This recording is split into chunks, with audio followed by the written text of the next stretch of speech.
Informasi terkait dengan apa saja sih syarat agar bisa mendapatkan bantuan sosial program Indonesia Pintar atau yang biasa dikenal dengan PIP. Jadi PIP ya, bukan KIP, karena kalau KIP itu adalah nama kartunya setelah anak sekolah mendapatkan bantuan PIP, yaitu Kartu Indonesia Pintar. Nah, cara yang pertama kita harus melakukan pengecekan dulu nih, apakah si anak sekolah ini berada di desil 1 sampai dengan desil 5. Kalau memang berada di desil 1 sampai dengan desil 5, selanjutnya silakan datang ke kantor desa atau kelurahan setempat, minta surat keterangan bahwa si anak sekolah ini benar-benar warga masyarakat di situ dan kemudian masuk di desil 1 sampai dengan desil 5. Kemudian surat keterangan dari desa atau kelurahan setempat ini silakan dibawa ke Dinas Sosial Kabupaten atau kota setempat untuk dimintakan surat rekomendasi, yang intinya surat tersebut menyatakan bahwa si anak sekolah ini adalah benar-benar sudah masuk di DTSEN dan kemudian berada di desil sekian.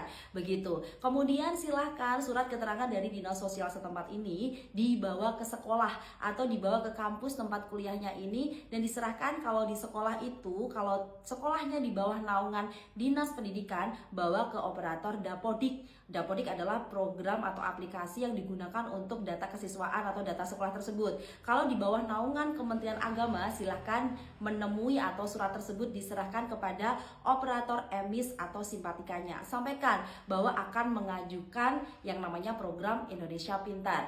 Tapi yang harus diperhatikan di sini adalah kuota PIP atau program Indonesia Pintar ini di masing-masing sekolah itu beda-beda. Jadi sekolah ini selama ada kuota, maka sekolah tersebut bisa mengajukan baik melalui Dapodik ataupun melalui emis atau simpatika. Tetapi ketika tidak ada kuota, ya berarti surat kita disimpan dulu, nunggu ada kuota turun dulu. Begitu ya Bapak Ibu semuanya, karena seringkali ini juga terjadi salah paham. Mereka merasa anaknya waktu kelas 2 SD dapat PIP, kemudian waktu kelas 5 sampai kelas 5 kok nggak dapat lagi. Ini juga menjadi pertanyaan karena mereka yang pernah dapat di kelas 1 belum tentu akan dapat lagi di kelas 2, di kelas 3, di kelas 4 ataupun kelas 5.